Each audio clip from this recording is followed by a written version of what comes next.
മഹാലക്ഷ്മി സീരിയലിൻ്റെ പുതിയൊരു എപ്പിസോഡിൻ്റെ promo review വിശേഷങ്ങളിലേക്ക് എല്ലാവർക്കും സ്വാഗതം. അങ്ങനെ നമ്മളുടെ കരുണ ഹോസ്പിറ്റലിൽ നിന്ന് ഡിസ്ചാർജായി വന്നതും നമ്മളുടെ മോഹിനി കരുണയുടെ അടുത്തേക്ക് ചെല്ലുന്ന സമയത്ത് കരുണ മോഹിനിയോട് വളരെ മോശമായി തന്നെ പെരുമാറുന്നുണ്ട്. ആ സമയത്താണെങ്കിൽ അത് കണ്ടിട്ട് പ്രതാപൻ്റെ അമ്മയ്ക്കും ഭയങ്കര സന്തോഷമാവുന്നുണ്ട്. പിന്നീട് കരുണയൊക്കെ അങ്ങോട്ട് കയറിപ്പോയതിന് ശേഷം ഉണ്ണിയോട് മോഹിനി പറയുന്നുണ്ട്, മോനെ ഇനിയെങ്കിലും മോൻ നല്ലവരുടെ കൂടെ നിൽക്ക്, എന്തിനാ ഇനി മറ്റുള്ളവരെ ദ്രോഹിക്കാനായിട്ട് നടക്കണം. ഇപ്പം മോൻ്റെ കുഞ്ഞ് പോവാൻ കാരണക്കാർ കരുണമോളും അവളുടെ അച്ഛനും മുത്തശ്ശിയും തന്നെയാണ്. അത് കേട്ടതും ഉണ്ണി പറയുന്നുണ്ട്, എൻ്റെ വിവാഹത്തിന് ശേഷം ഞാൻ മനസ്സമാധാനമായിട്ടും സന്തോഷമായിട്ടും ജീവിച്ചിട്ടില്ല.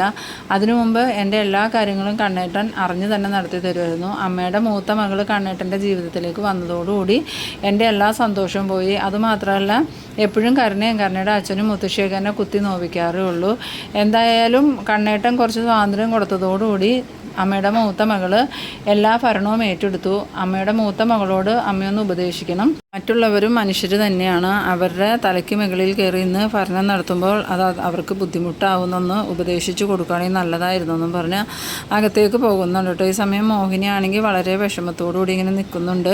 ഇത്രയൊക്കെ സംഭവിച്ചിട്ടും ഇവരുടെ സ്വഭാവത്തിനൊന്നും ഒരു മാറ്റവും ഇല്ലല്ലോ. എന്തായാലും കണ്ണനെ പോലെ നല്ല മനസ്സുള്ള ഒരാളെ ലക്ഷ്മി മോൾക്ക് കിട്ടിയത് തന്നെ ദൈവാനുഗ്രഹം. ഇതിപ്പോൾ കരുണയുടെ സ്വഭാവം തന്നെയുള്ള ഒരു പയ്യനെയാണല്ലോ ദൈവം കൊടുത്തത്. അവനെങ്കിലും നല്ലതായിരുന്നെങ്കിൽ ഇപ്പോൾ ഈ പ്രശ്നങ്ങളൊന്നും ഉണ്ടാവില്ലായിരുന്നു. ഇതിപ്പോൾ കരുണയുടെ അച്ഛനും മുത്തശ്ശിയും ഭർത്താവും എല്ലാവരും ഒരേപോലത്തെ ചിന്തിക്കുന്നവരായതുകൊണ്ട് ഇനി എന്തായാലും അവരെ പറഞ്ഞ് തിരുത്താനൊന്നും പറ്റില്ല. അവരുടെ വിധി അവർ തന്നെ തിരഞ്ഞെടുക്കട്ടെ എന്നിങ്ങനെ മനസ്സിൽ വിചാരിച്ചുകൊണ്ട് നിൽക്കുന്നുണ്ട്.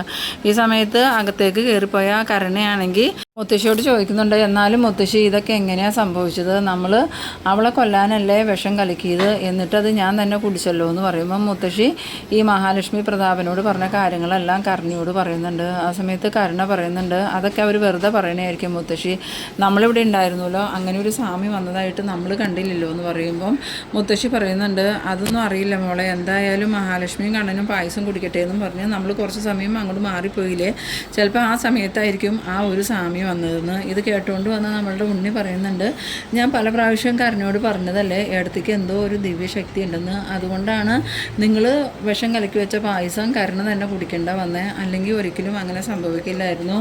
അവർ പറഞ്ഞല്ലോ ഒരു സ്വാമി വന്നോന്നും തണുത്ത പായസം ചോദിച്ചപ്പം കരുണ ഫ്രിഡ്ജിൽ വെച്ചിരുന്ന പായസം കൊടുത്തിട്ട് ഏടത്തേക്ക് വേണ്ടി വെച്ചിരുന്ന പായസം ഏടത്തി ഫ്രിഡ്ജിൽ വെച്ചതാണെന്നും. അപ്പോൾ തന്നെ നമുക്ക് മനസ്സിലാക്കാമല്ലോ അവർക്കുടെ കൂടെ ഏതോ ഒരു ദൈവിക ശക്തി ഉണ്ടെന്ന്. ആ സമയത്ത് പ്രതാപൻ അങ്ങോട്ട് വന്നിട്ട് പറയുന്നുണ്ട്, അത് ദൈവിക ശക്തിയൊന്നും അല്ലടോ ഉണ്ണിക്കുട്ട, അവളുടെ മരിച്ചുപോയ അച്ഛനില്ലേ അതിൻ്റെ പ്രേതമായിരിക്കുമെന്ന്. ആ സമയത്ത് ഉണ്ണി പറയുന്നുണ്ട്, എന്തായാലും അവരുടെ കൂടെ ആരോ ഉണ്ടെന്നുള്ളത് നിങ്ങൾക്കെല്ലാം മനസ്സിലായില്ലേ, അതുകൊണ്ട് തന്നെ ഇനി അവർക്ക് എതിരെ എന്തെങ്കിലും ഒരു നീക്കം നടത്തുമ്പോൾ നമ്മൾ ഒരുപാട് വട്ടം ചിന്തിക്കണം.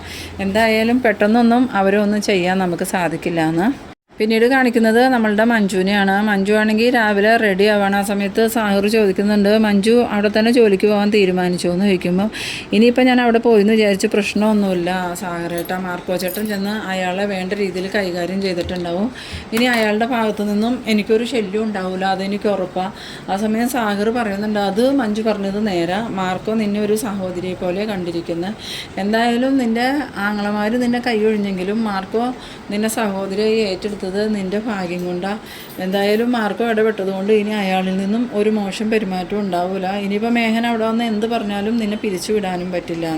ആ സമയത്ത് മഞ്ജു പറയുന്നുണ്ട്, ഞാൻ അവിടെ തന്നെ ജോലിക്ക് കയറിയാൽ മേഘനക്കൊരു തിരിച്ചടി കൊടുക്കാൻ പറ്റുള്ളൂ, എൻ്റെ ജോലി കളഞ്ഞിട്ട് അവനിവിടെ വന്ന് നമ്മളോട് എന്തൊക്കെയാണ് പറഞ്ഞത്, നമ്മളെ കൊണ്ട് ഫിഷ് എടുത്ത് ജീവിപ്പിക്കുമെന്നല്ലേ അവൻ പറഞ്ഞത്, അപ്പോൾ അവനക്കൊരു തിരിച്ചടി കൊടുക്കണമെങ്കിൽ ഞാൻ അവിടെ തന്നെ ജോലിക്ക് കയറണം, ഇനി എന്തായാലും അവൻ പറഞ്ഞാൽ മാനേജർ കേൾക്കുമില്ല. ആ സമയത്ത് സാഗർ പറയുന്നുണ്ട്, അതേതായാലും മഞ്ജുവിൻ്റെ തീരുമാനത്തിനോട് ഞാൻ യോജിക്കുന്നുണ്ട്, എന്നാൽ നമുക്ക് പോയാലോ എന്നും ചോദിച്ചു മഞ്ജുവും സാഗറും പോകുന്നുണ്ട്. ഈ സമയത്ത് നമ്മളുടെ മഹാലക്ഷ്മി ആണെങ്കിൽ രാവിലെ തന്നെ കുളിച്ച് റെഡിയായിട്ട് കണ്ണനോട് പറയുന്നുണ്ട്, കണ്ണേട്ട എന്നാൽ നമുക്ക് ഇന്ന് തന്നെ അമ്പലത്തിൽ പോയി മാല ഇട്ടാലോ എന്ന് വയ്ക്കുമ്പോൾ ഇനിയിപ്പോൾ എന്താ അതിന് താമസം, ഇന്ന് തന്നെ പോയേക്കാം, എന്തായാലും താൻ റെഡിയായി വാന്ന് പറഞ്ഞു. അങ്ങനെ കണ്ണനക്ക് ഇടാനുള്ള കറുത്ത ഷർട്ടും മുണ്ടൊക്കെ മഹാലക്ഷ്മി എടുത്ത് കൊടുക്കുന്നുണ്ട്. എന്നിട്ട് മഹാലക്ഷ്മി റെഡിയാവാനായിട്ട് പോകുന്നുണ്ട്. വേഗം തന്നെ കണ്ണൻ ഡ്രസ്സൊക്കെ മാറിയിട്ട് വെളിയിലോട്ട് വരുന്ന സമയത്ത് നമ്മളുടെ ദുർഗയും ഉണ്ണിയും അവിടെ നിൽക്കുന്നുണ്ട് കേട്ടോ. അവർ ഈ കണ്ണൻ്റെ വേഷം കണ്ടിട്ട് ദുർഗ ചോദിക്കുന്നുണ്ട്, നീ എന്താടാ മോനെ ഈ കറുപ്പും ഇട്ടുകൊണ്ട് എവിടെ പോവാന്ന് ചോദിക്കണോ. ആ സമയത്ത് കണ്ണൻ പറയുന്നുണ്ട്, ഈ കറുപ്പും ഇട്ട് എന്നെ കണ്ടിട്ട് അമ്മയ്ക്ക് എന്താ തോന്നണേന്ന് ചോദിക്കുമ്പം നീ എന്താ ശബരിമലയ്ക്ക് പോണ ആളുകളെ കൂട്ടുള്ള ഡ്രസ്സ് ധരിച്ചേക്കണേന്ന്. അത് തന്നെയാണ് കാര്യം. ഞാനിപ്പം ശബരിമലയ്ക്ക് പോകാൻ വേണ്ടിയിട്ട് മാല ഇടാൻ പോണതാണ്. ആ സമയത്ത് ദുർഗ ചോദിക്കുന്നുണ്ട്, നീ മാല ഇട്ടിട്ട് എങ്ങനെ മലയ്ക്ക് പോകാനാടാന്ന്. ആ സമയം ഉണ്ണി അങ്ങോട്ട് വരുന്നുണ്ട്. ഉണ്ണി വന്നതും ഈ കണ്ണൻ്റെ ഈ വേഷം കണ്ടിട്ട് പറയുന്നുണ്ട്, മലയ്ക്ക് പോകാൻ പറ്റിയ അവസ്ഥ തന്നെയാണ്. അല്ലെങ്കിൽ തന്നെ 2 കാലിൽ നടക്കണവർക്കേ മലയിൽ പോയിട്ട് വരാൻ ബുദ്ധിമുട്ടാണ്. അതിൻ്റെ ഇടയ്ക്ക് വീൽ ചെയറും കൊണ്ട് ഏട്ടൻ എങ്ങനെ പോയിട്ട് വരാനാന്ന് ചോദിക്കണം. ആ സമയത്ത് കണ്ണൻ പറയുന്നുണ്ട്, ഞാൻ അവിടെ എത്തണമെന്ന് ആഗ്രഹിച്ചിട്ടുണ്ടെങ്കിൽ എങ്ങനെയെങ്കിലും ഞാൻ അവിടെ എത്തുകയും ചെയ്യും. തിരിച്ചു വരണമെന്ന് ഞാൻ ആഗ്രഹിച്ചിട്ടുണ്ടെങ്കിൽ എങ്ങനെയാണെങ്കിലും ഞാൻ തിരിച്ചെത്തുകയും ചെയ്യും. എനിക്ക് അതിന് അയ്യപ്പ ഭഗവാന്റെ അനുഗ്രഹം ഉണ്ടാകുന്നു. ആ സമയത്ത് ഉണ്ണി മനസ്സിൽ പറയുന്നുണ്ട്, എന്തായാലും നിങ്ങളുടെ ഈ തീരുമാനം നന്നായി. നിങ്ങൾ മലയ്ക്ക് പോയാൽ 100% ഉറപ്പാണ് നിങ്ങൾ ജീവനോടുകൂടി തിരിച്ചു വരില്ല എന്ന്. ആ സമയം കണ്ണൻ ചോദിക്കുന്നുണ്ട്, നീ എന്താണ് ഉണ്ണി ആലോചിക്കണേന്ന് ചോദിക്കുമ്പോൾ, അല്ല ഇതിൻ്റെ പിന്നിലും മേടത്തിൽ തന്നെയാണോ എന്ന് ഞാൻ ആലോചിച്ചതാന്ന് പറയുന്നു. ആ സമയത്ത് ഇത് മഹിയുടെ മാത്രം ആഗ്രഹമല്ല, എൻ്റെയും കൂടി ആഗ്രഹമാണ്. എന്തായാലും ഞാൻ മല ചവിട്ടണമെന്ന് തീരുമാനിച്ചു കഴിഞ്ഞു എന്ന്. അങ്ങനെ നമ്മളുടെ കണ്ണൻ പറയുന്ന സമയത്ത് മഹാലക്ഷ്മി അങ്ങോട്ട് വരുന്നുണ്ട്. മഹാലക്ഷ്മിയെ കണ്ടതും ദുർഗ ചോദിക്കുന്നുണ്ട്, അപ്പം നീ ഇവനെ മലയ്ക്ക് വിടാൻ തീരുമാനിച്ചു എന്ന് ചോദിക്കുമ്പം, അതെന്താ അമ്മ അങ്ങനെ ചോദിക്കണത്, മലയ്ക്ക് പോകുന്നത് ഇത്ര വലിയ കുറ്റാണോ എന്ന് ചോദിക്കുമ്പോൾ, അല്ല ഈ വീൽ ചെയറിലുള്ളവൻ എങ്ങനെ മലയ്ക്ക് പോയിട്ട് തിരിച്ചു വരാനാണ്. ആ സമയം മഹാലക്ഷ്മി പറയുന്നുണ്ട്, അതിന് കണ്ണേട്ടന് ഒറ്റയ്ക്കല്ല, കണ്ണേട്ടന് കൂട്ടിനായിട്ട് മാർക്കോയും അനന്തുവേട്ടനൊക്കെ പോകുന്നുണ്ടെന്ന്. അത് കേട്ടതും ദുർഗയുടെ മുഖം അങ്ങോട്ട് വല്ലാണ്ടാവുന്നുണ്ട്. പിന്നീട് ദുർഗ മഹാലക്ഷ്മിയോട് ചോദിക്കുന്നുണ്ട്, അപ്പോൾ നീ ഇവൻ്റെ ശല്യം ഒഴിവാക്കാൻ തന്നെ തീരുമാനിച്ചില്ലേ എന്ന്. ആ സമയം കണ്ണൻ പറയുന്നുണ്ട്, അമ്മ എന്തൊക്കെ അനാവശ്യമായി പറയണത്, എൻ്റെ ശല്യം ഒഴിവാക്കാൻ വേണ്ടിയിട്ടാണോ മലയ്ക്ക് വരുന്നത്? മല ചവിട്ടണം എന്നുള്ളത് എൻ്റെ ആഗ്രഹം, അതുകൊണ്ടാണ് ഞാൻ പോണത്, അല്ലാതെ മഹി എന്നെ നിർബന്ധിച്ച് വിടണമെന്നൊന്നുമല്ല. ഇനിയിപ്പോൾ അതിനെക്കുറിച്ചൊരു സംസാരം വേണ്ട, എന്തായാലും താൻ വാ നമുക്ക് പോവാമെന്നും പറഞ്ഞ് കണ്ണൻ മഹാലക്ഷ്മിയെ വിളിച്ചുകൊണ്ട് പോകുന്നുണ്ട്. അങ്ങനെ മഹാലക്ഷ്മിയും കണ്ണനും പോയതിന് ശേഷം ഉണ്ണി ദുർഗയോട് പറയുന്നുണ്ട്, എന്തായാലും അവരുടെ ഈ തീരുമാനം നന്നായി അമ്മേ. ഇനിയിപ്പം അയാളൊരു കാരണവശാലും മലയ്ക്ക് പോയിട്ട് തിരിച്ചു വരും എന്നുള്ള പ്രതീക്ഷയൊന്നും എനിക്കില്ല. അല്ലാത്തവർ പോയാൽ തന്നെ തിരിച്ചു വന്നില്ല, പിന്നെയല്ലേ വീൽ ചെയറിലിരിക്കണ ഇയാൾ പോയിട്ട് തിരിച്ചു വരുന്നത്. അതുകൊണ്ട് നമുക്ക് സന്തോഷിക്കാനുള്ള വകയുണ്ടെന്നും പറഞ്ഞ് ഉണ്ണിയും ദുർഗയും സന്തോഷമായിട്ട് നിൽക്കുന്നുണ്ട്. പിന്നീട് കാണിക്കുന്നത് നമ്മളുടെ മഞ്ജു ആണെങ്കിൽ ടെക്സ്റ്റൈൽസ് ചെന്നിട്ട് നേരെ മാനേജറുടെ ക്യാബിനിലേക്ക് ചെല്ലുന്നുണ്ട്.